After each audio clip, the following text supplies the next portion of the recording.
Hello again and welcome back to the third video about my senior project. For those of you who don't remember, my name is Riley Golke-Shermer and I'm a senior at SUNY Oneonta.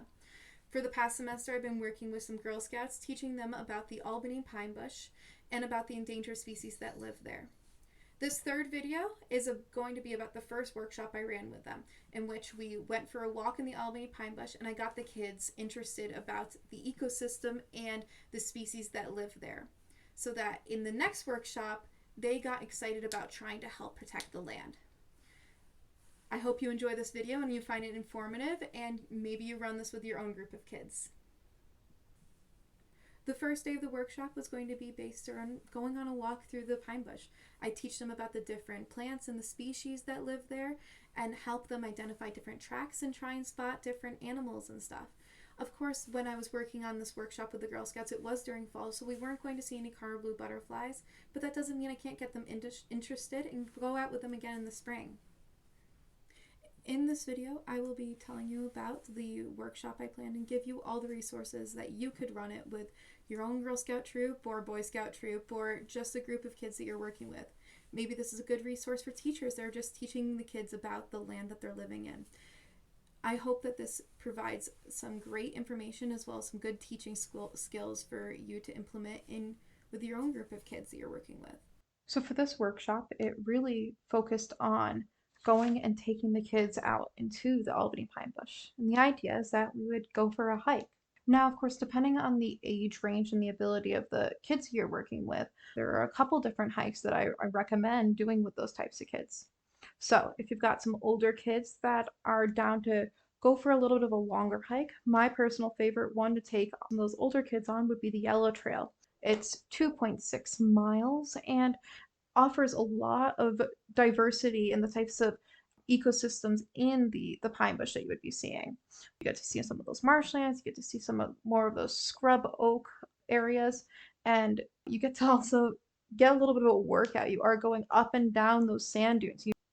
Now, if you've got some kids that are not going to be as down for a 2.6-mile walk, have no fear, and you want to have that yellow experience, but just a little bit lower key, the Blue Trail is probably perfect for you.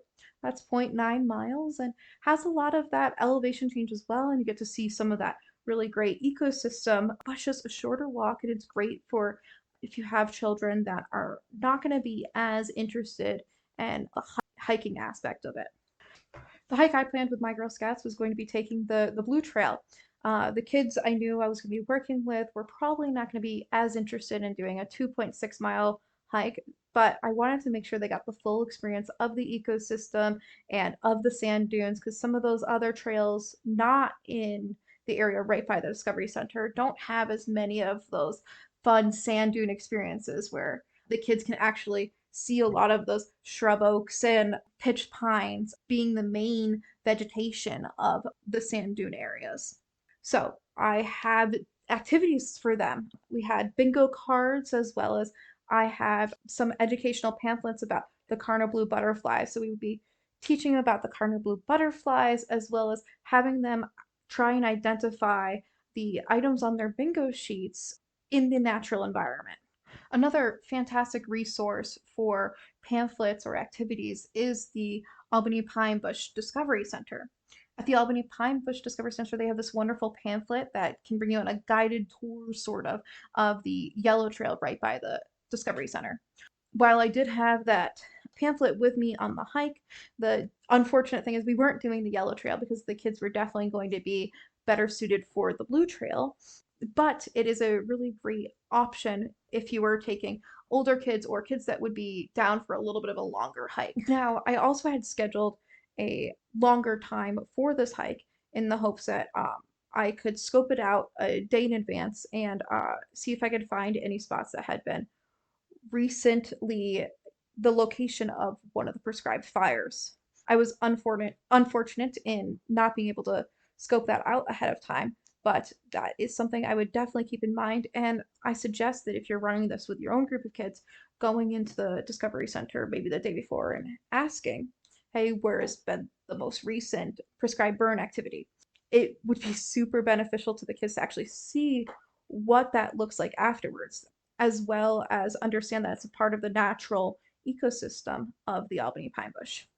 While we're going on this walk, they're not only looking for the items that they're seeing in their pamphlets and stuff like that, but I'm teaching them about the ecosystem, about the sand dunes and the vegetation, how that is affected, and how it is required to have these controlled burns. I wanted them to understand the importance of controlled burns and disturbances in ecosystems because it really is one of the things that makes the Albany Pine Bush so unique and so important to try and protect because it is so rare to have an inland pine barren ecosystem, and we're so lucky to have one next to us. Now, the remaining half an hour, I had planned for us to get together and to debrief for about 15 minutes of it. I wanted them to tell me about some fun facts they've learned. I wanted them to tell me what their favorite part of the trip was, what they didn't like. Maybe they saw a spider that freaked them out. I wanted them to think about their time at the Pine Bush and reflect on it because I want this to stick with them. The goal of these workshops is to get them interested in protecting it for future generations, just like I had gotten interested as a small kid. By having them recap and think about their time on the hike, it instills those lessons and it ingrains those memories of, oh, remember that time we saw that scat, or remember when we saw that chipmunk fighting with another chipmunk. It If they connect those memories with the area, they have a deeper connection to it and will be more active in its conservation and preservation efforts when fighting against companies like Pyramid trying to destroy more of this already devastated landscape. For the last 15 minutes, I had planned about 5 to 10 minutes talking about deer ticks and ticks in the Albany Pine Bush. It has great biodiversity, but with biodiversity comes ticks. I wanted to make sure I instilled in them the importance of checking yourself thoroughly. Before we even went on the hike, I had them double check that their pants were tucked into their socks, that they were wearing bug spray. Really, anything to prevent any sort of contact with ticks was my goal when working with these kids.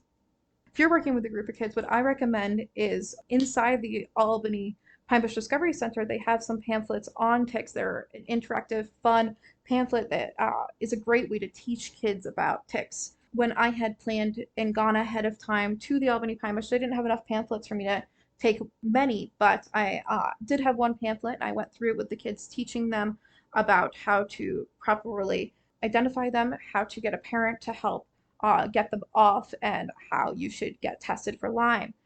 The remaining 5 minutes after the TikTok was reserved for either asking me questions or we would go inside the Albany Pine Bush Discovery Center. They'd get a chance to look around and see the different exhibits. They've always got a really cool video on the controlled burns that go on there. They've got a really cool little exhibits and some different activities and lots of great resources inside there. They've got like a scavenger hunt of trying to find different things within the Albany Pine Bush Discovery Center, and I wanted them to get a taste of it, and maybe they would nag their parents to come back because they didn't get to spend enough time there. That was sort of the goal of that last 5 minutes, was to get them interested in coming back.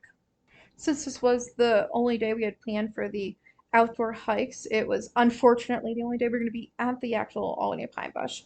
But you'll hear in the next video about the second workshop I held. I still had tons of fun activities and educational experiences for them to still teach them about the Albany Pine Bush and get them excited.